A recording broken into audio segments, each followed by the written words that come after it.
Bonjour, bienvenue dans cette vidéo. Nous allons corriger ensemble un cas d'examen en audit général. C'était le cas de l'année universitaire 2018-2019. Donc, sans plus tarder, l'examen commence par des questions de cours. Première question, citez au moins 3 principales différences entre une mission d'audit interne et une mission de contrôle de gestion.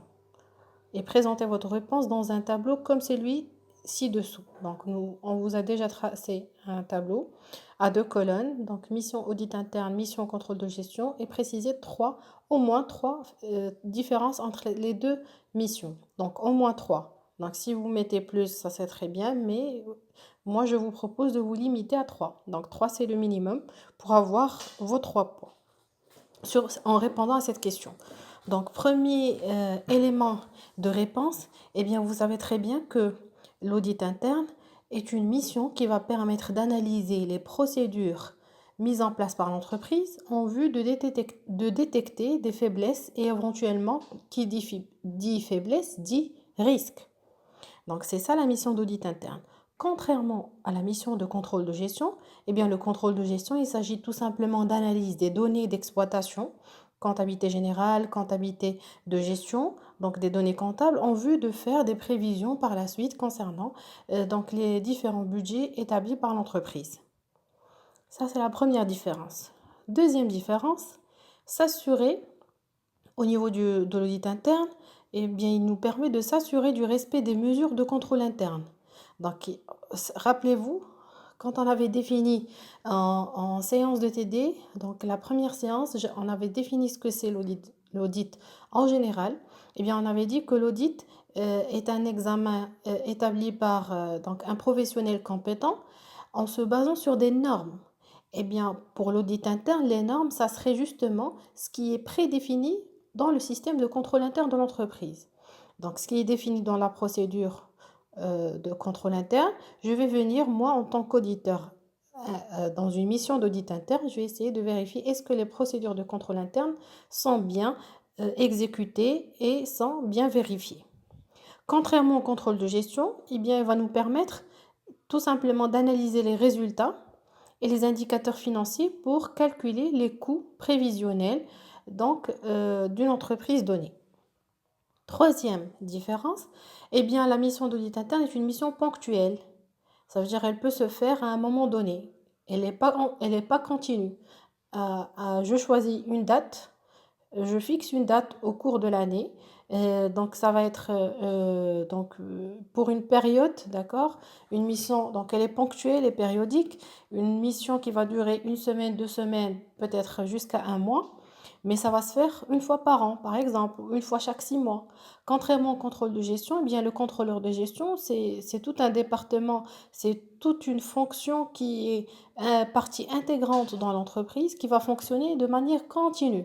Donc, l'activité de contrôle de gestion ou la mission de contrôle de gestion est une mission permanente. Ça veut dire qu'elle va durer tous les jours. On va faire du contrôle de gestion dans une entreprise. Tous les jours, on va faire l'analyse des données comptables. Tous les jours, on va établir le calcul des coûts, etc.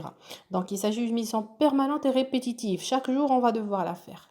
Donc, voilà 3 principales différences entre l'audit interne et le contrôle et le contrôle de gestion. Éventuellement, on peut rajouter d'autres différences, hein, juste pour votre information. Pour répondre à l'examen, il suffit de mettre 3, mais moi, je peux vous rajouter d'autres. Par exemple, l'audit va être mené en se basant sur les actes et sur les pièces justificatives, d'accord? On va vérifier les actes, ça veut dire la procédure, qui fait quoi, comment il le fait, etc. Et on va vérifier les pièces justificatives également.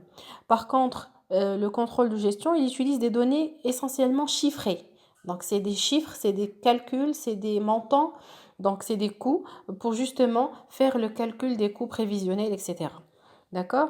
On peut également rajouter que l'audit vise principalement à minimiser le risque de management, le risque de gestion et améliorer les procédures de l'entreprise. Donc c'est ça l'objectif.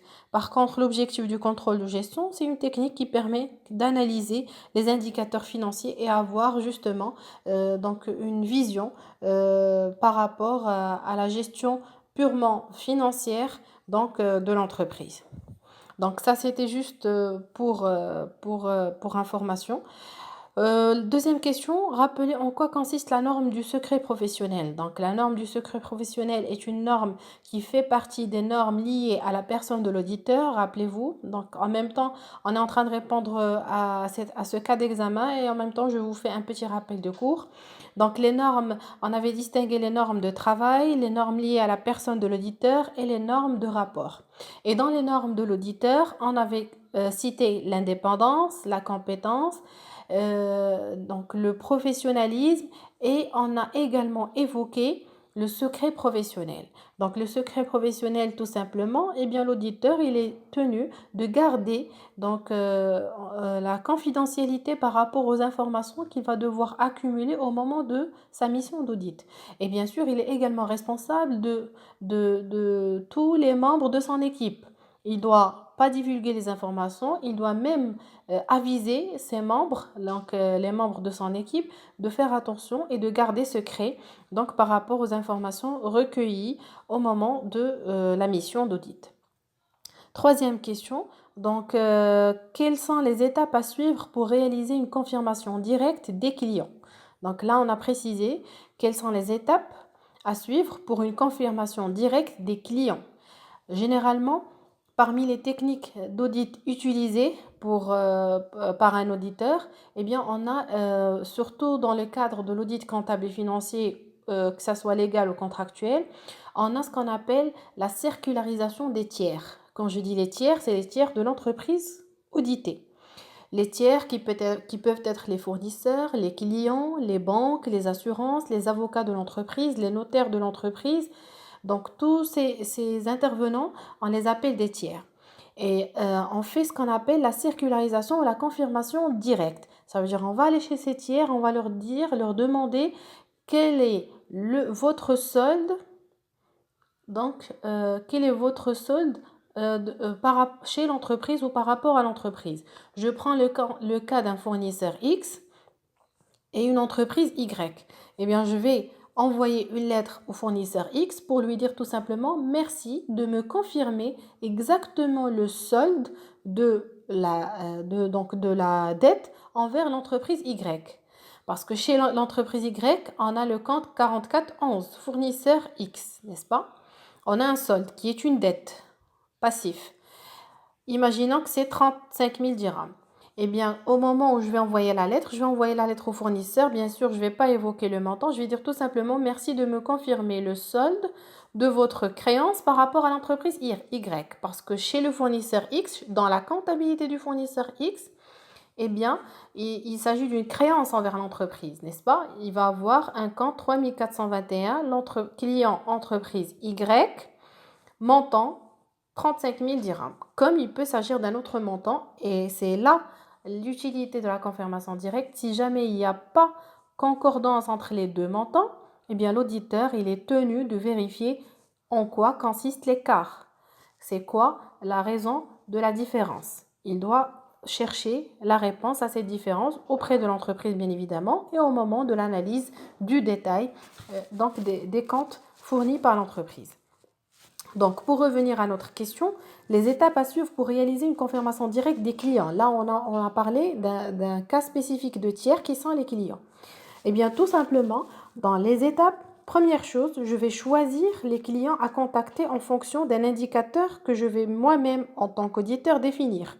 Je ne peux pas envoyer une confirmation directe à tous les clients de l'entreprise. Imaginez une entreprise industrielle qui opère avec 34 ou une quarantaine de clients. Je ne peux pas, moi, auditeur, confirmer ou faire une confirmation directe auprès de 40 clients. C'est pratiquement impossible. Donc, il faut sélectionner un certain nombre de clients. Bien sûr, la sélection va se faire selon un critère.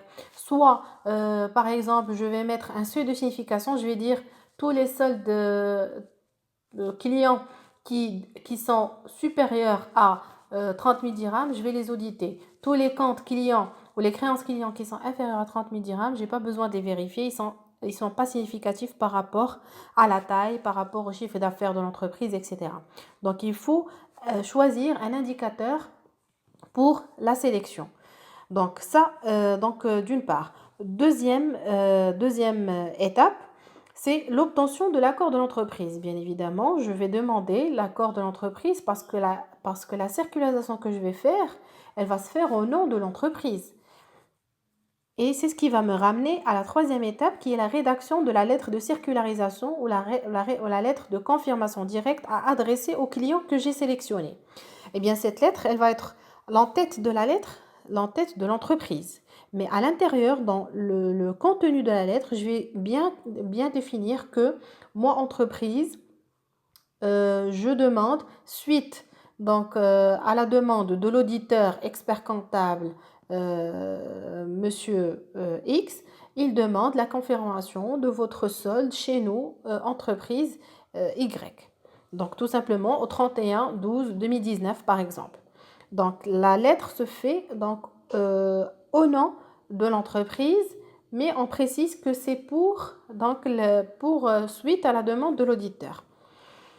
Ensuite, on va envoyer les lettres soit par fax, soit par mail, soit par courrier. Bien évidemment, les lettres après signature de la personne habilitée, le directeur général ou le PDG.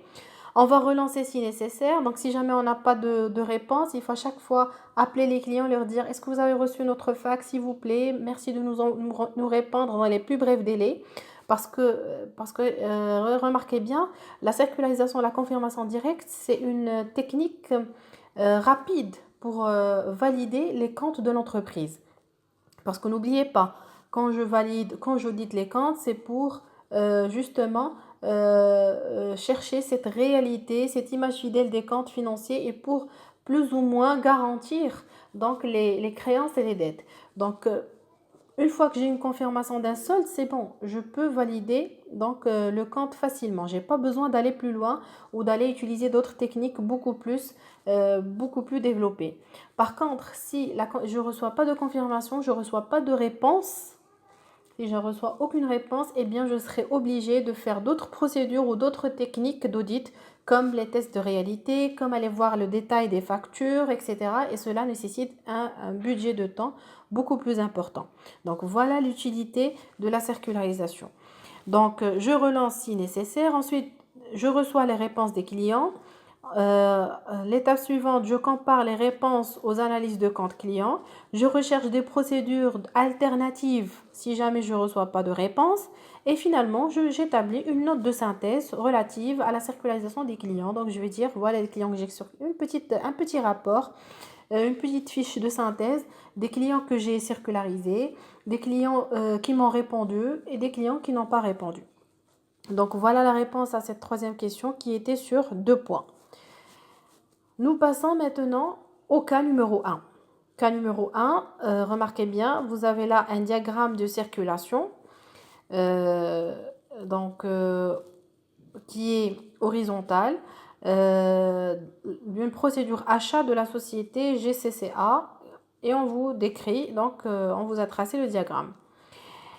Et on vous demande, travail à faire, présenter dans un tableau les principales faiblesses en précisant les faits qui le démontrent et les solutions à proposer. Et présenter votre réponse dans un tableau en s'inspirant du tracé ci-dessous. Donc là, on vous a aidé en quelque sorte, on vous a orienté vers les éléments qui englobent les faiblesses. On vous a indiqué des documents. Donc il y a un ensemble de documents qui sont tracés dans le diagramme ou dans le flowchart. Eh bien, chaque document va plus ou moins contenir une faiblesse par rapport soit à sa circulation, soit à son établissement, on va voir. Et il va falloir, bien évidemment, une fois la faiblesse détectée, il faut trouver la solution ou la recommandation pour justement éviter le risque lié à la faiblesse. Parce que je répète, chaque fois qu'il y a une faiblesse, il y a un risque derrière. Donc, pour éviter le risque, je propose des recommandations. Donc, remarquez bien, on va lire brièvement le diagramme. Donc, vous avez les différents services. Vous avez les chefs de service, le service achat, le service trésorerie, le service magasin, la comptabilité et les fournisseurs. Donc, je démarre. Donc, le point de départ, il y a un bon de besoin en 2 copies. Une copie est archivée, une autre, elle est remise au service achat qui établit directement les bons de commande. Le service achat, il y a un choix libre du fournisseur. Donc, c'est le service achat qui choisit, qui établit le bon de commande, qui choisit le fournisseur et qui établissent les factures. Remarquez bien. Ensuite, le service trésorerie, qu'est-ce qu'il fait? Il prend une copie de la facture chez le service achat, il prend l'original, 2 copies des moyens de règlement. Donc, établissement du moyen de paiement signé par le trésorier. Donc, le trésorier, c'est lui-même qui reçoit la facture, qui établit les moyens de paiement et signe les moyens de règlement. Le service magasin, il ne fait que le bon de livraison qu'il va donner, qu'il va remettre ou recevoir pardon, du fournisseur. Et puis, le service comptabilité, il reçoit une copie de la facture et le moyen de paiement. Et il va comptabiliser les factures et les paiements. Et le dernier intervenant, c'est le fournisseur qui est la fin du circuit. Donc, il faut toujours, en matière de diagramme ou de flowchart ou de la description de n'importe quelle procédure achat, fournisseur ou bien procédure vente, il faut faire attention à la circulation des documents et aux tâches effectuées par chaque service. Ça, d'une part. D'autre part, il faut se positionner. Il faut se poser la question, est-ce qu'on est dans l'achat ou dans la vente? Parce que le raisonnement, il n'est pas le même. Quand je dis achat, donc je vais avoir l'entreprise et son fournisseur. Si je suis dans le cycle vente, je vais avoir l'entreprise et ses clients ou son client. Donc, dans notre cas, il s'agit de relation entre l'entreprise et le fournisseur. Donc, pour acheter des marchandises ou des matières premières, peu importe. Donc, je vais exploiter le tableau qui m'a été remis. Et remarquez bien, donc le premier tableau, le premier document qu'on vous a indiqué, c'est le bon de besoin. Le bon de besoin, il y a une faiblesse et il faut proposer une recommandation. Qu'est-ce qu'il a le bon de besoin? Remarquez bien, le bon de besoin en 2 copies, il est directement adressé au service achat qui établit un bon de commande. Donc, c'est quoi la faiblesse ici? C'est que chaque bon de besoin est traduit systématiquement par un bon de commande. Autrement, quand je dis bon de besoin, ça veut dire une demande. Il y a les chefs de service, différents services. On va supposer qu'on va devoir acheter des fournitures de bureau. Donc, très simple. Imaginez qu'il y a le service commercial, il a besoin de chemises cartonnées, de stylos, de papier, etc. Il y a le service contrôle de gestion, il a également besoin de stylos, de ramettes de papier, de chemises bulles, etc. Donc, ces différents chefs de service vont établir un bon de besoin, une demande de fourniture. Ils ont besoin de fourniture. Très bien. Eh bien, ces bons de besoin sont directement reçus par le service achat. Le service achat, dès qu'il reçoit le bon de besoin, il va établir un bon de commande. Ça veut dire systématiquement, il va commander auprès d'un fournisseur X ce dont les chefs de service ont besoin. Est-ce que c'est une réaction normale? Non, elle n'est pas normale. Pourquoi? Parce qu'il faut d'abord, avant de lancer la commande, il faut aller vérifier le magasin, est-ce qu'on a déjà ses fournitures? Si on a déjà ses fournitures, pourquoi je vais relancer un bon de commande? Pourquoi je vais lancer une nouvelle commande? Il faut déjà exploiter ce que j'ai en stock en matière de fourniture. Donc, voilà la faiblesse. Donc, chaque bon de besoin se traduit systématiquement par un bon de commande, ce qui est faux. Parce que c'est quoi le risque? Le risque, c'est que l'entreprise fasse des achats inutiles, des achats dont elle n'a pas besoin. Des matières, elle va acheter des matières et on va se retrouver en surstockage. D'accord?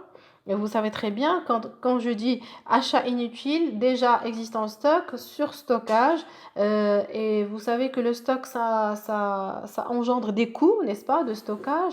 Et bien sûr, le fait d'acheter, c'est également des dépenses que l'entreprise pourrait éviter. Donc, la recommandation, tout simplement, il faut d'abord consulter le service magasinier ou le service magasin pour voir est-ce qu'on dispose déjà des matières ou des fournitures dont l'entreprise a besoin avant d'établir la commande en question. Donc ça, c'était la première faiblesse, document, bon de besoin. Deuxième document, le bon de commande. Eh bien, le bon de commande, remarquez bien, qu'est-ce qui se passe? 2 exemplaires. Un exemplaire est archivé par le service achat, il est gardé par le service achat. Un autre exemplaire, il est adressé au fournisseur. D'accord? Et en même temps, le service achat, une fois le bon de commande établi, eh bien, ce bon de commande, il est établi comment? Eh bien, le service achat, il fait un choix très libre du fournisseur. Il a toutes les habilités de choisir le fournisseur qu'il veut. Ça, c'est une faiblesse. Pourquoi? C'est quoi le risque? Parce que qui dit faiblesse dit risque. Le risque, c'est que le service achat soit en relation d'intérêt avec des fournisseurs, ce qu'on appelle les complaisances. Ça veut dire faire plaisir à quelqu'un et il y a un intérêt derrière. Donc, le choix du fournisseur, il est libre. Ceci représente un risque de complaisance entre le service achat et certains fournisseurs. Donc, la recommandation, tout simplement, prévoir une procédure de sélection des fournisseurs. La plus connue, c'est les 3 devis contradictoires, ce qu'on appelle les 3 devis contradictoires. Quand on veut faire un achat, lancer une commande, je contacte 3, 4, 5 fournisseurs différents. Et je vais retenir le moins 10 ans en fonction du rapport qualité-prix.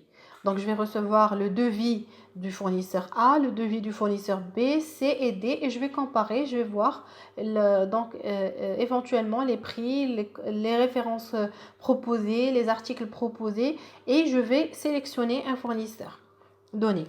Donc, c'est plus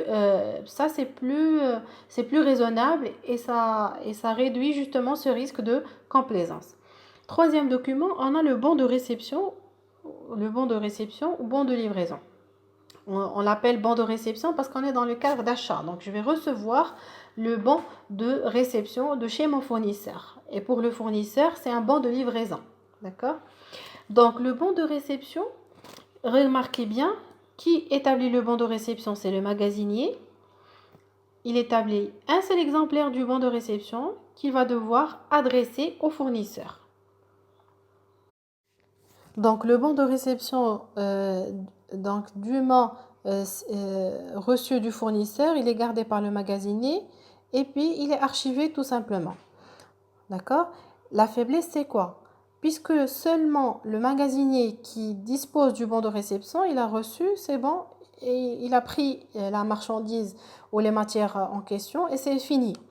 Et là, il y a un risque de non-conformité entre les éléments reçus par le magasinier et la commande faite. Parce que le magasinier, il n'a aucune idée sur la commande. Il n'a pas reçu le bon de commande. Il n'a aucune idée de ce qui a été réellement commandé. Donc, il ne peut pas accepter n'importe quoi reçu du fournisseur. Donc, c'est quoi la recommandation? Il faut absolument qu'une copie du bon de réception doit être envoyée au service achat. Et c'est le service achat qui va se charger de comparer entre ce bon de réception et le bon de commande pour voir réellement est-ce que l'entreprise a été livrée par ce qui a été réellement commandé ou bien il y a eu une modification ou un changement éventuellement. Quatrième document, c'est la facture. Donc la facture, remarquez bien au niveau du service trésorerie, eh bien, la facture, elle est établie. Une fois qu'elle est établie, eh bien, on établit les moyens de règlement sur la base de la facture. D'accord? Et ça peut être ou ça peut consister en une faiblesse. Pourquoi? Parce que la facture qu'on reçoit, elle ne correspond pas nécessairement à ce qui a été livré. Donc, je dois obligatoirement joindre bon de réception aux factures pour s'assurer entre la concordance des 2 documents. Avant de faire le règlement, imaginez que je reçois une facture de 100 unités, mais j'ai été livré que pour la moitié, 50 unités. Donc réellement, je vais régler que 50 unités. Pourquoi je vais payer les 100 unités alors que moi j'ai reçu que 50? Donc remarquez bien, là la facture va être non seulement la facture elle est fausse parce qu'elle ne reflète pas la réalité, j'ai été livré que de la moitié de la quantité commandée Et deuxième chose, je vais établir un moyen de règlement, donc qui est une sortie de la trésorerie de l'entreprise qui est fausse. Donc je vais payer ce que j'ai réellement acheté ou reçu. Ensuite, pour les moyens de paiement, le moyen de paiement remarqué au niveau du service trésorerie, il établit, regardez en bas, il établit le moyen de paiement et il signe également ce moyen de paiement. Et rappelez-vous, en matière de contrôle interne, il y a un élément important qu'il faut toujours se mettre en tête, c'est la notion de séparation des tâches. Eh bien, le trésorerie, rappelez-vous, dans la dernière vidéo, je vous ai expliqué un peu cette séparation de tâches et les différentes fonctions qu'il faut justement pas cumuler pour une même personne. Eh bien, le trésorerie, qu'est-ce qu'il fait? Il fait l'établissement des moyens de paiement et en même temps, il signe. L'établissement des moyens de paiement, donc il détient les moyens de paiement, il détient le chéquier, peut-être, les ordres de virement, etc. Donc, il détient, donc c'est la fonction de détention de valeur, d'accord? Et en même temps, il va signer donc justement le moyen de paiement. Et la signature, c'est une fonction de décision. Donc là, le trésorier, il cumule deux fonctions qui ne doivent pas être donc cumulées. Donc il faut absolument, comme solution, séparation entre les deux fonctions. Donc séparation des tâches. Donc la signature des moyens de paiement doit être confiée à une autre personne, autre que le trésorier. Et finalement, copie de la facture reçue par le service comptable. L'enregistrement, remarquez bien, au niveau de la comptabilité, les factures, 3 exemplaires, un exemplaire adressé au service trésorerie, un deuxième exemplaire reçu au service achat et une copie de la facture, regardez, copie de facture au niveau de la comptabilité. Cette copie qui est archivée par le service comptable. Donc la faiblesse ici, c'est lié au risque, je dirais, à caractère fiscal. Parce que vous savez très bien que quand j'enregistre, je peux enregistrer sur la base d'une copie de facture, mais au moment de l'archivage, le service comptable doit archiver une copie originale de la facture. Originale, obligatoire. La facture originale, c'est ce qui va permettre à l'entreprise de par la suite faire sa déclaration de TVA et pouvoir bénéficier de la déductibilité de la TVA sur donc cette facture d'achat. Parce que sinon, fiscalement, ce n'est pas admis. Et une facture qui n'est pas originale ne donne pas droit à déduction. D'accord? Donc, c'est clairement défini dans le Code général des impôts. Il faut qu'il y ait une pièce justificative originale. Donc, la recommandation, il faut tout simplement archiver l'original de la facture par le service comptable et non pas une copie. Tout simplement. Maintenant, donc nous avons répondu à ce premier cas qui était sur 6 points. Parce qu'il y a 6 documents. Bon de besoin, bon de commande, bon de réception, facture, moyen de paiement, copie de la facture. Donc, pour chaque élément rempli, vous avez un demi-point, ce qui va vous donner un total de 6 points. Cas numéro 2, donc c'est un cas relatif au contrôle des comptes. Plus précisément, le contrôle du compte immobilisation, le compte 2332, matériel et outillage. Donc, comme d'habitude, faites attention, il faut lire tout le cas avant de commencer à répondre. On vous dit...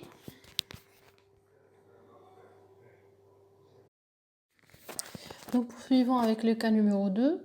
Donc, pour le cas numéro 2, il s'agit d'un cas de contrôle des comptes, exactement le compte immobilisation corporelle, le 2332, matériel et outillage. On vous dit que l'entreprise clôture ses comptes au 31/12 de chaque année. Très bien. Votre choix a été porté sur le compte 2332-11, machine de production de l'atelier 1.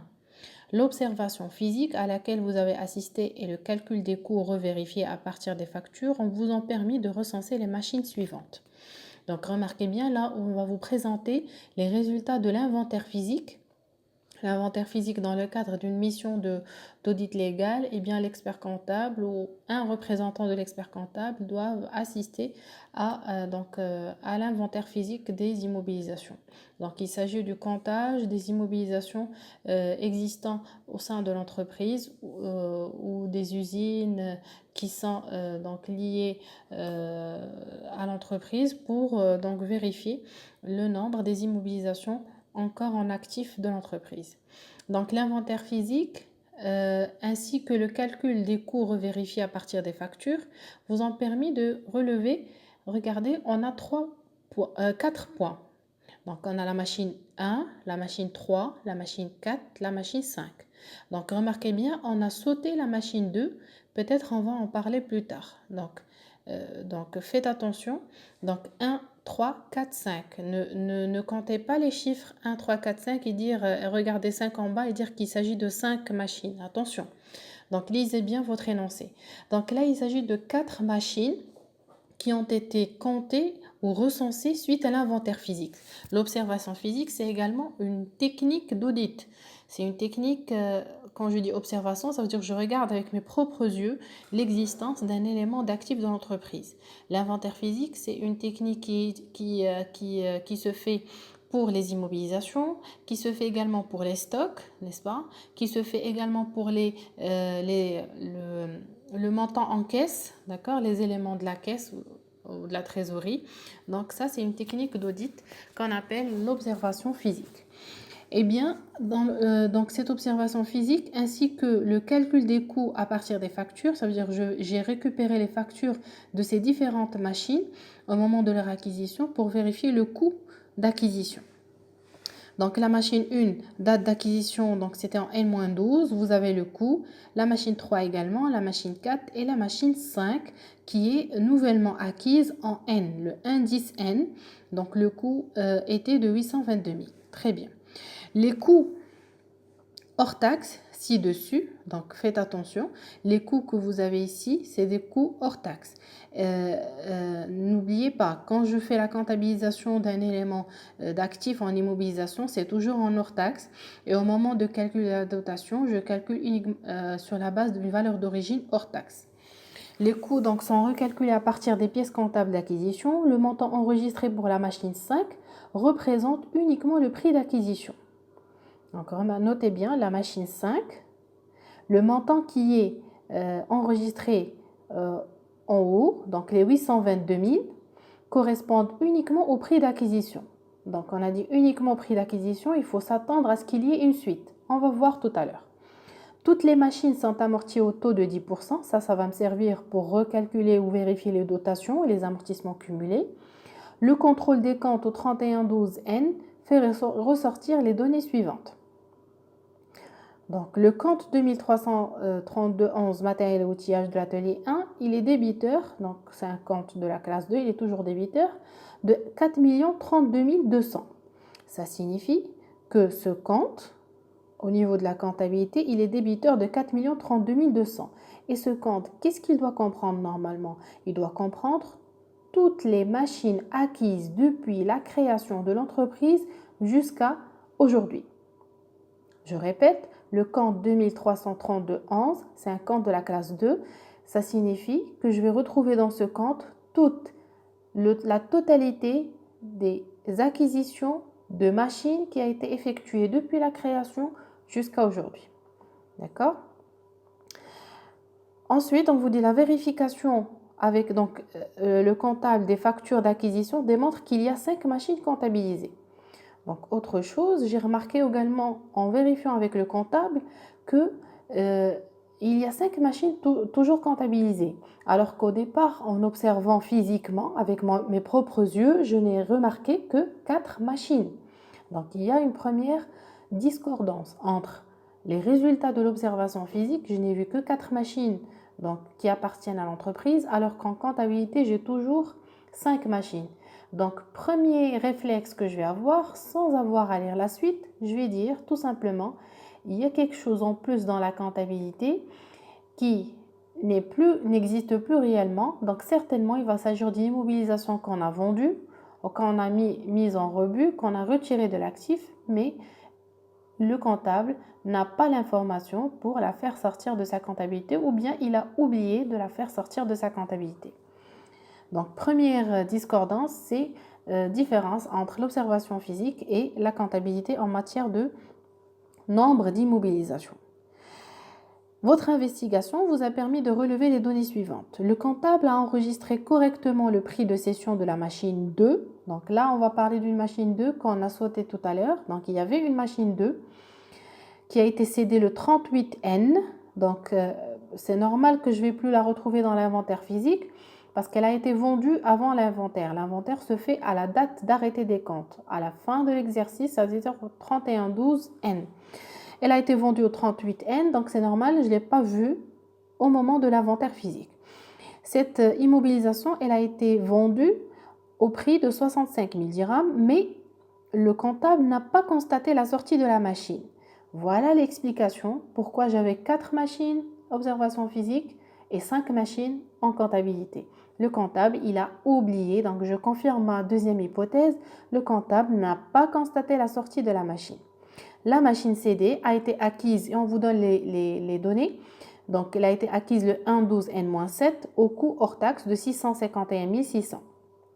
Donc, cela va me permettre pour remédier donc, à ce problème d'oubli ou de non-constatation de la sortie. Donc, j'ai les données pour pouvoir faire la sortie de l'immobilisation. N'est-ce pas? Et la sortie, rappelez-vous, on avait vu ça, vous l'avez certainement vu en matière de comptabilité générale 2, les travaux d'inventaire en matière d'amortissement. Eh bien, la cession en dehors de la constatation du prix de cession par le biais de la banque ou bien d'un compte de trésorerie. Deuxième écriture, dotation complémentaire de l'exercice en cours. Et troisième écriture, la sortie de l'immobilisation. Et la sortie se fait par le crédit du compte de la classe 2 et le débit du compte 28, c'est amortissement cumulé, et le débit du compte 6185 qui est la VNA des immobilisations corporelles cédées. Ensuite, on vous dit concernant la nouvelle machine 5, donc on a vu, c'est la nouvelle machine acquise durant l'exercice. On l'a utilisée que 3 mois, n'est-ce pas? Parce qu'elle a été acquise le 1/10N. Remarquez, elle a été acquise le 1/10N, donc je l'ai utilisée que 3 mois, le mois 10, le mois 11 et le mois 12. Très bien. Donc, cette machine, 2 factures relatives à son acquisition ont été comptabilisées en charge. Il y a 2 factures qui sont liées à l'acquisition de la machine, mais qui ont été comptabilisées en charge. On va vérifier ces 2 factures. Il y a une facture frais supportés pour ramener la machine à l'entreprise de chez le fournisseur. Eh bien, les frais de transport d'une machine nouvellement acquise de manière à la ramener de chez le fournisseur jusqu'à l'entreprise, eh bien, c'est des frais qui sont inclus, qu'on appelle les frais de transport, ils sont inclus au coût d'acquisition d'une immobilisation. Ça veut dire que ça doit rentrer dans le coût d'immobilisation. Autrement dit, au lieu d'avoir un montant X en débit de la classe 2, je vais avoir un montant X plus 3410 qui correspond aux frais de transport. Deuxième charge, on a 6132, il y a des entretiens et réparations, des frais supportés pour l'installation de la machine. L'installation de la machine, le comptable a enregistré cette dépense dans les autres charges externes, 613, le poste 613. Alors que dans le coût d'immobilisation, on inclut les frais d'installation également. Donc, une règle à retenir en matière de comptabilisation d'immobilisation acquise à titre onéreux, ça veut dire qu'on achète, eh bien le coût, il comprend le prix d'acquisition auprès du fournisseur qui m'a fourni la machine. Le coût comprend également, c'est-à-dire en plus, je vais rajouter les frais d'installation, je vais rajouter les frais de transport, je vais rajouter éventuellement les frais de douane si je l'ai importé de l'étranger. Tous ces éléments constituent le coût d'acquisition de l'immobilisation.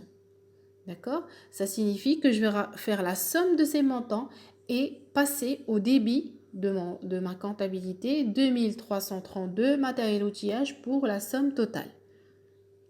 Dans notre cas, le comptable il a considéré 2 éléments du coût en tant que charge. Donc, il faut rectifier ça.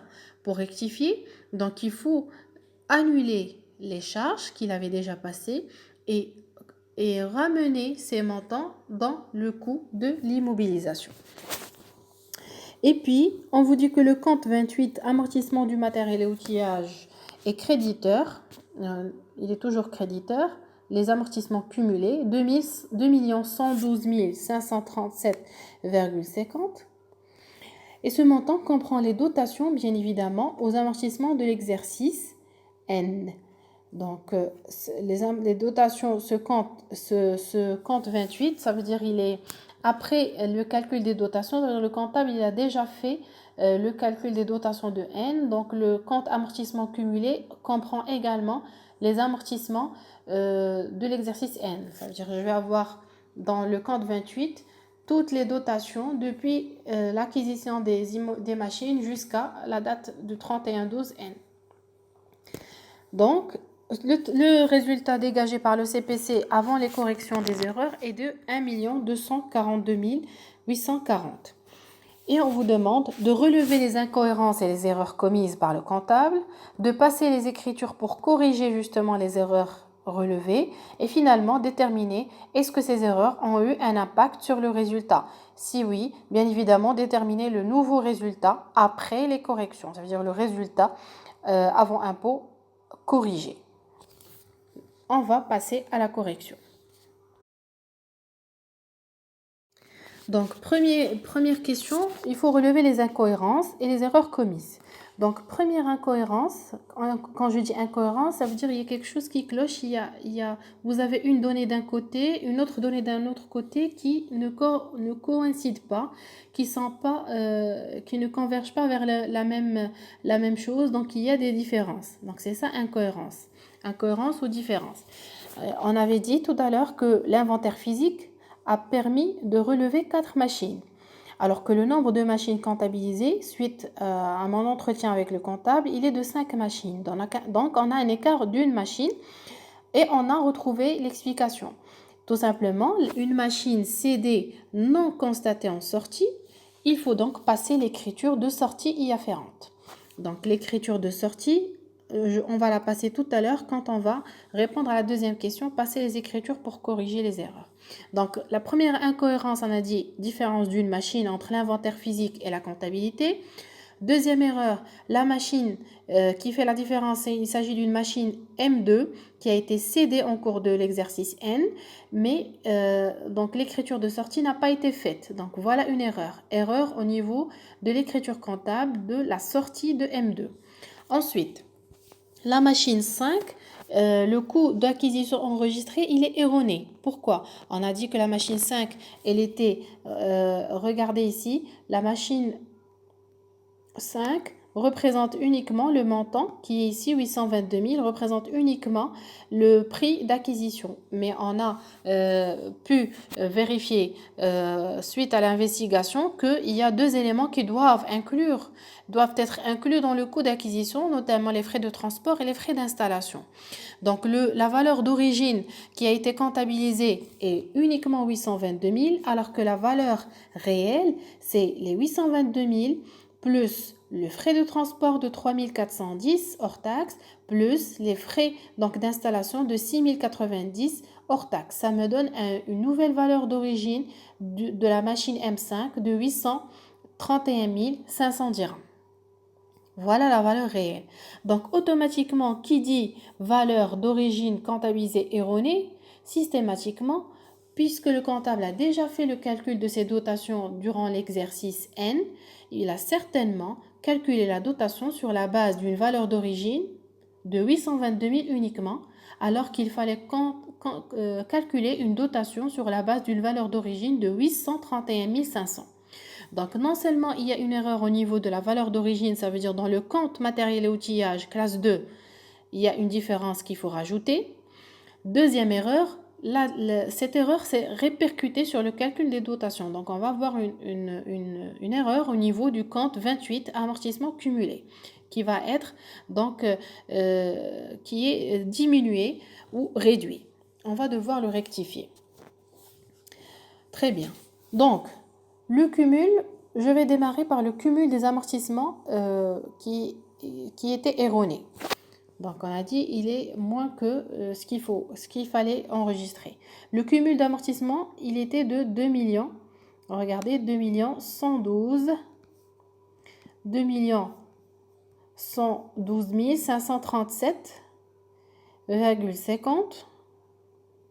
Ça, c'était le compte 28, amortissement cumulé du matériel et outillage. Donc, les amortissements cumulés étaient de 2 112 537,50. Alors que les amortissements corrects, on va devoir les recalculer pour s'assurer. Eh bien, pour M1, elle est acquise en N-12.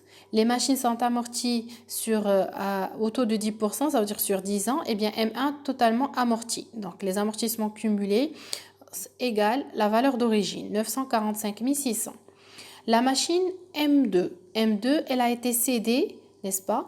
Elle a été, regardez, elle a été acquise le 1,12 N-7 au coût de 651 600. Donc, N-7, ça fait pratiquement 6 ans et 8 mois, pardon. Donc, parce qu'elle a été vendue le 38.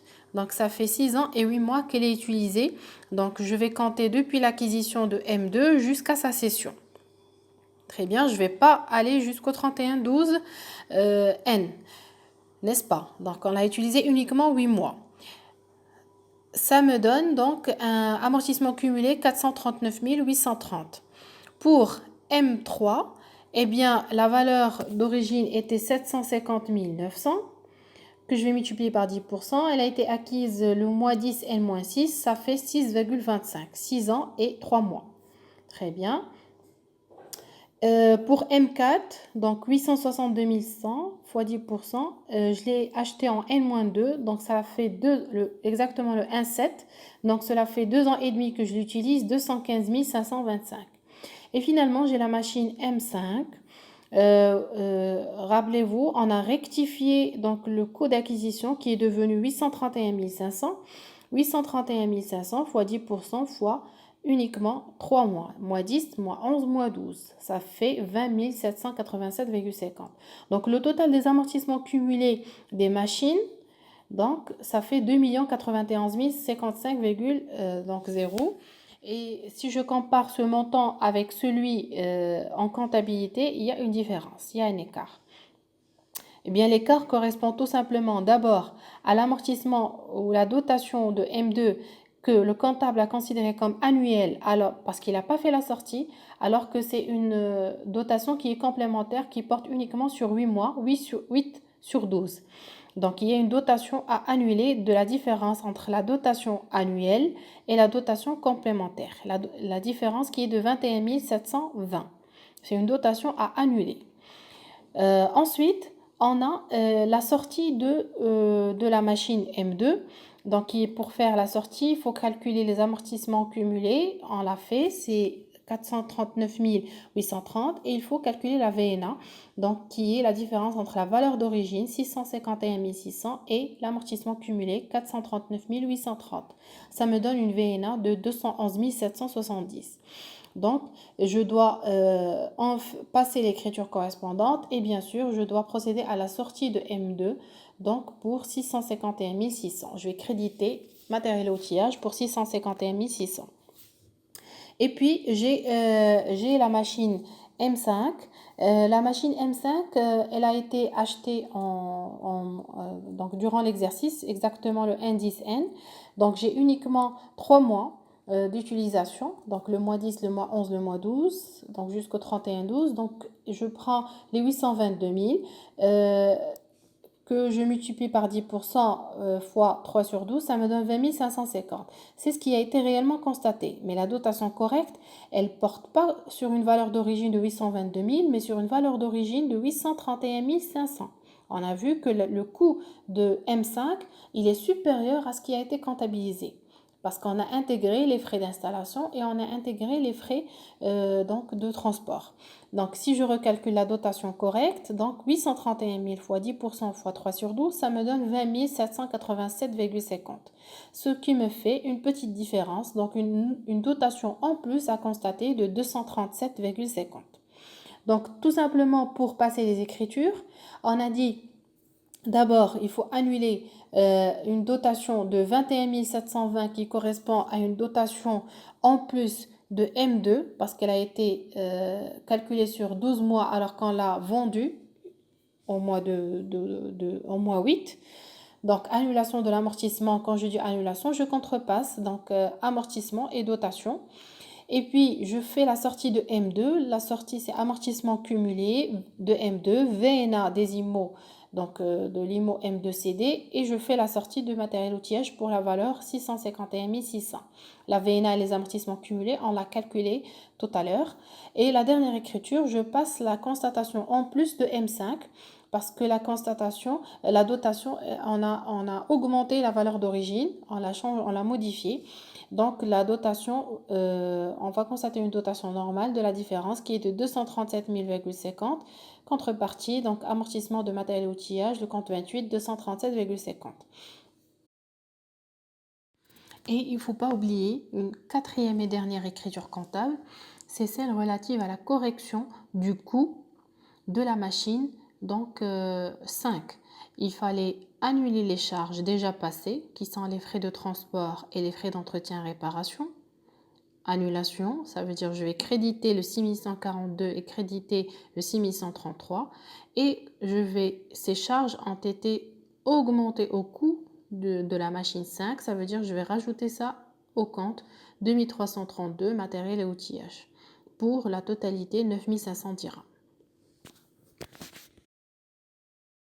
Donc, là, on a répondu à la deuxième question. Pour répondre à la troisième question qui est déterminer le résultat après les corrections, eh bien, tout simplement, on va revenir aux écritures et détecter les comptes de charges et les comptes de produits, tout simplement. Donc, remarquez bien, on n'a que des comptes des comptes de charges. Donc, le résultat avant impôt, on avait un résultat de 1 242 840. Ça, c'était donc le résultat avant les corrections. J'ai donc diminué, donc j'ai annulé une dotation de 21 720. Quand j'ai diminué, j'ai enlevé une dotation, j'ai annulé une dotation. Ça se rajoute au résultat, n'est-ce pas? N'oubliez pas, résultat, c'est produit moins charge. Donc, si j'annule une dotation au niveau des charges, je vais la rajouter. Donc, en plus, la VNA qui est une charge, donc c'est une charge en moins, c'est une nouvelle charge. La dotation en plus, c'est 237,50. Ça nous fait un résultat donc de 1 062 102,50 après, bien évidemment, le rajout des deux charges dont on a parlé qui rentrent dans le coût de la machine M5 qui sont les frais de transport pour 3000 410 et les frais d'installation pour 6090. Donc nous obtenons un nouveau résultat après correction donc de 1 62 102,50. Donc, chaque fois que vous voulez revoir ou calculer le nouveau résultat et revenir juste aux écritures comptables de correction et détecter les comptes de produits et les comptes de charge, tout simplement. Et faites attention, le résultat c'est produit moins charge. S'il y a annulation de charge, alors je vais rajouter le montant. S'il y a augmentation de charge, je vais diminuer le montant parce que c'est moins charge. Produit moins charge. Donc voilà la correction de cet examen. J'espère que ça a été clair dans l'ensemble.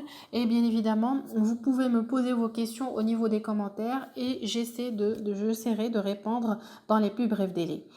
Je vous souhaite un bon courage et bonne continuation à toutes et à tous.